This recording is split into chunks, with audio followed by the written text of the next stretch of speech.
Hello, Michael here, looking at Psalm 78 for our devotion.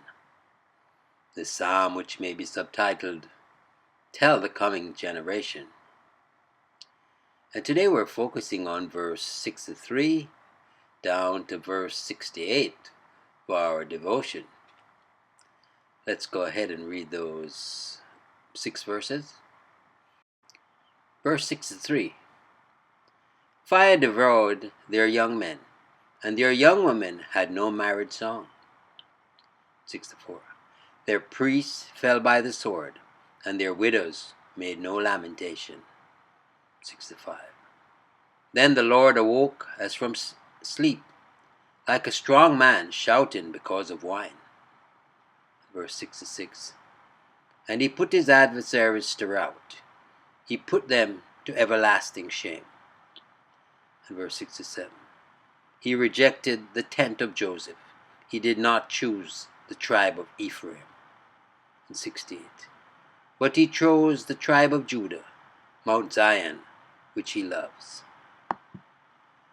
And as we turn to the treasure of David for the exposition, let's go ahead and read verse 63 again.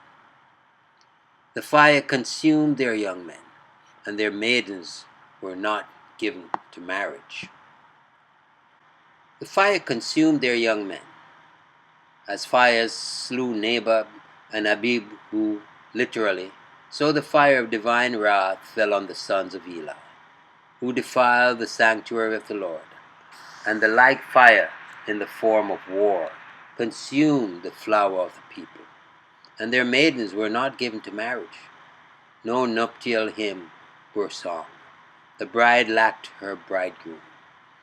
The edge of the sword had cut the bands of their espousals, and left unmarried those who else had been extolled in hymns and congratulations. Thus Israel was brought very low. She could not find husbands for her mates, and therefore her state was not replenished. No young children clustered around parental knees. The nation had failed in its solemn task of instructing the young in the fear of Jehovah, and it was a fitting judgment that the very production of a posterity should be endangered. Verse 64. Their priests fell by the sword, and their widows made no lamentation. Their priests fell by the sword.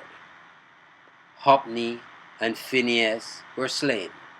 They were among the chief in sin, and therefore they perished with the rest. Priesthood is no shelter for transgressions. The jeweled breastplates cannot turn aside the arrows of judgment, and their widows made no lamentation.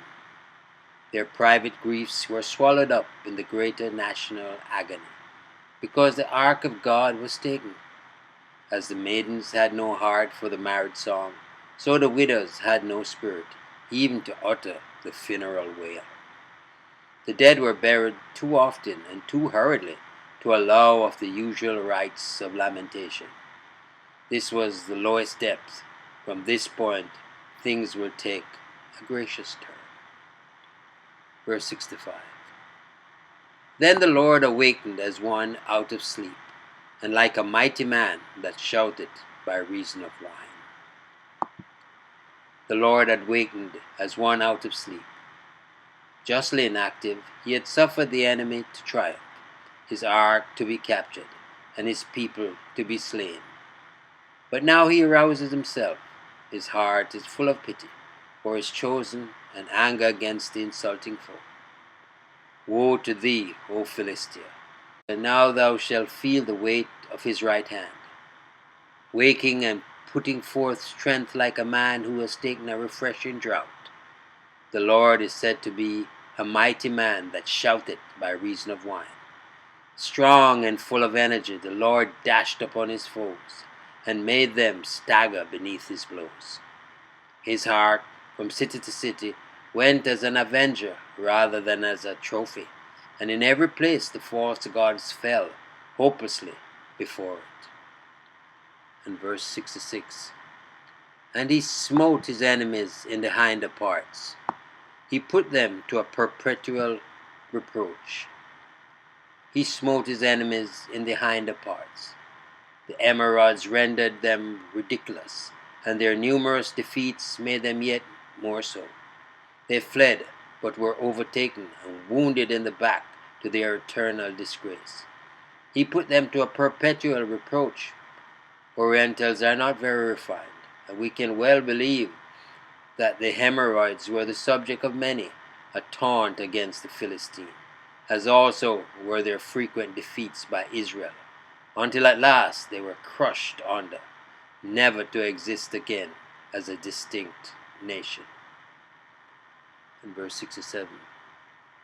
Moreover, he refused the tabernacle of Joseph, and chose not the tribe of Ephraim. Moreover, he refused the tabernacle of Joseph. God had honored Ephraim, for to that tribe belonged Joshua, the great conqueror, and Gideon, the great judge, and within its borders was Shiloh, the place of the ark and the sanctuary. But now the Lord would change all this and set up other rulers. He would no longer leave matters to the leadership of Ephraim, since that tribe had been tried and found wanting, and chose not the tribe of Ephraim. Sin had been found in them, folly and instability, and therefore they were set aside as unfit to lead. In verse 68. But chose the tribe of Judah, the Mount Zion, which he loved. But chose the tribe of Judah. To give the nation another trial, this tribe was elected to supremacy. This was according to Jacob's dying prophecy. Our Lord sprang out of Judah, and he it is whom his brethren shall praise. The Mount Zion which he loved. The tabernacle and ark were removed to Zion during the reign of David. No honor was left to the wayward Ephraimites. Hard by this mountain, the father of the faithful had offered up his only son, and there in future days the great gatherings of his chosen seed would be, and therefore Zion is said to be lovely unto God. Praise be the name of the Lord. He executes judgment, even on the ones he loves, even on the priests who transgress, and woe to his adversaries. The punishment is always obliterating. Trust you enjoyed the meditation. Michael here declaring yet again, Jesus is Lord. Until next time, be